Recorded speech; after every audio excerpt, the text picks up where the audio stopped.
this child as if he's not there, well, he's done this, da-da-da-da, we're saying, discussing the progress, whatever. And he's like taking these two characters and going, dropping them on the floor, off my ottoman. On top of my ottoman, picks them up, one falls off the floor. And I had recently gone to see the movie with my niece.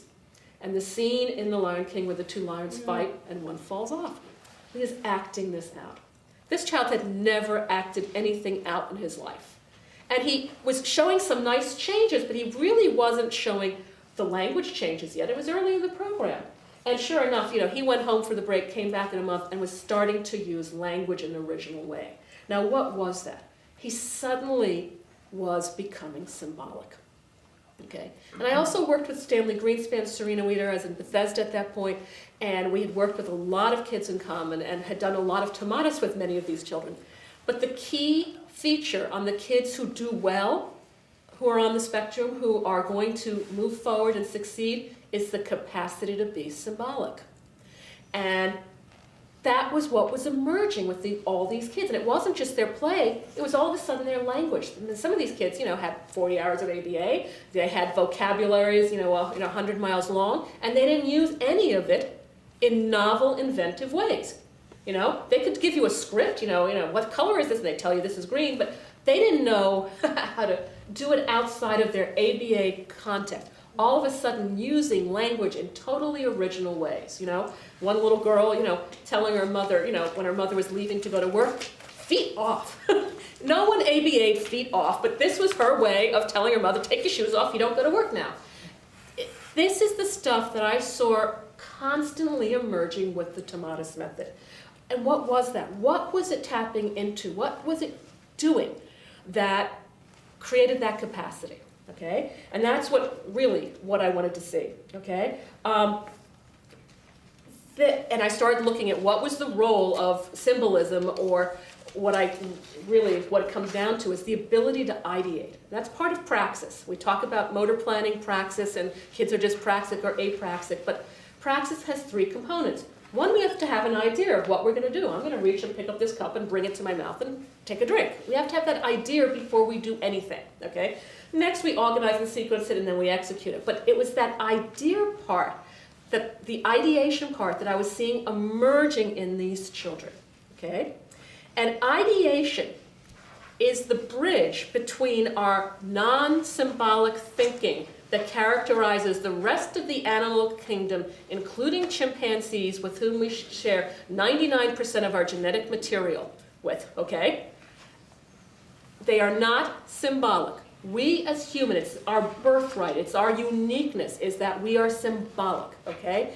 And we know how, we're the tool makers. Tools are symbols. We know how to use them. We can make something, we create. That is based on our capacity to be symbolic.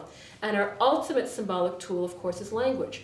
Because, C-A-T means cat in English. You say it to someone who doesn't know English, and it doesn't raise an image of a furry creature with four legs. The word is meaningless except for what it symbolizes. And until we are symbolic in our minds, we're not going to use language in an authentic way. And Tomatis was somehow what Tomatis understood was how we become that way. So for a long time, I was really looking at this factor of ideation in praxis, and what's the neurological mechanisms, how do we stimulate it, how do I program more effectively in the Tomatis Method to address that? And these were the questions that I was really looking at, okay?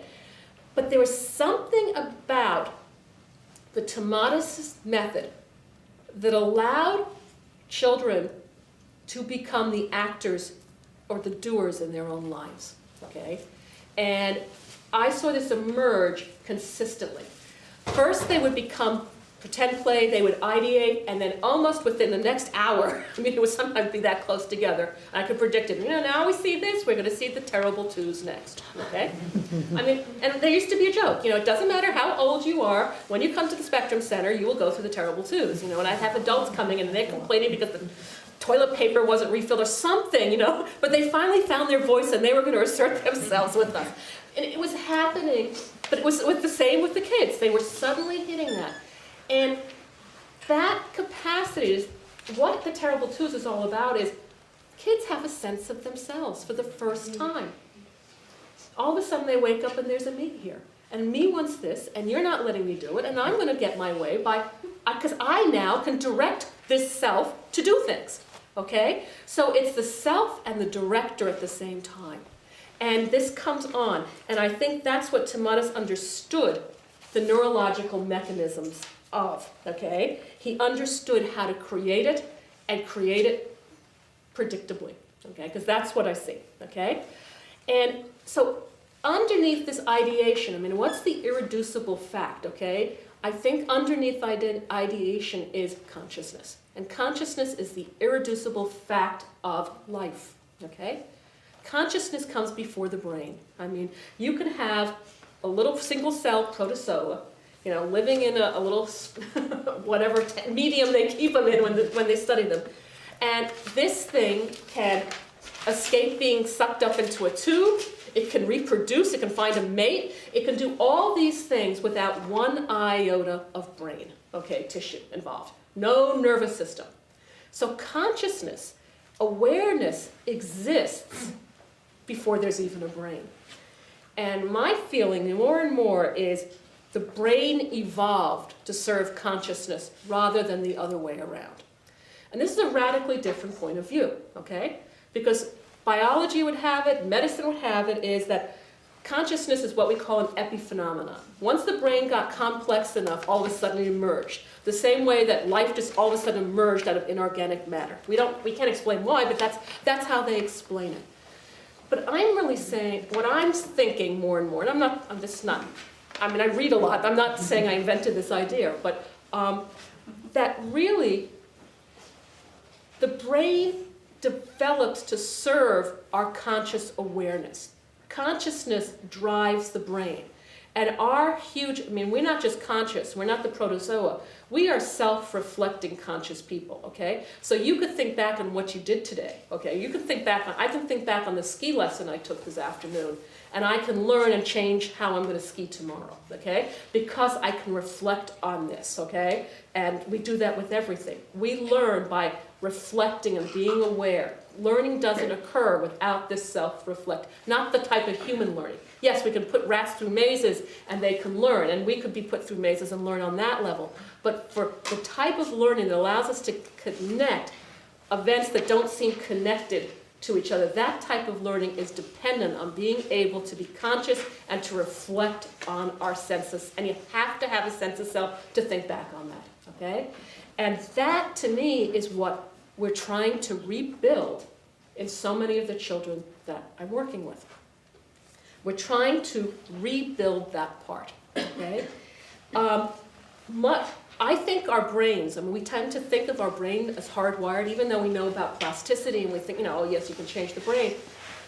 But really, beyond our certain basic traits, like we're going to learn how to sit, we're going to learn how to walk, crawl, and walk and stand up, beyond that, everything is programmed. It's not hardwired, even language, okay? We think about, okay, the left hemisphere is the language center of the brain. Only because we hook it up that way. If you don't have a left hemisphere, you put it on the right hemisphere, okay? We hook up our brains through our experiences, through our interactions with the world. And our interactions with the world, all our feedback about our interactions come from our senses, okay? So how do we correct that? How do we get the right sensory information to wire up our brain most efficiently? Because it's better to have our speech center in the left hemisphere, okay? Works better that way. I was telling one mother that I was going to do this talk on the self. She said, oh, did you see that article about this study in Cambridge? And I downloaded it. There was a new study in Cambridge about, they asked typical children to think about themselves and then think about the Queen of England. It's Cambridge. Okay? And then they asked autistic children to think about themselves and then think about the Queen of England. And there was different patterns that were used, okay? The autistic children did not use the prefrontal cortex. Okay, so there's like, must be something, autism is something wrong in the prefrontal cortex. I guarantee you it's not. I guarantee you they have not hooked up the prefrontal cortex to work the way it would in a more typically developing system, okay? There's nothing wrong there. I mean, the same thing of, now we're seeing, on MRIs that the Broca's error and Wernicke error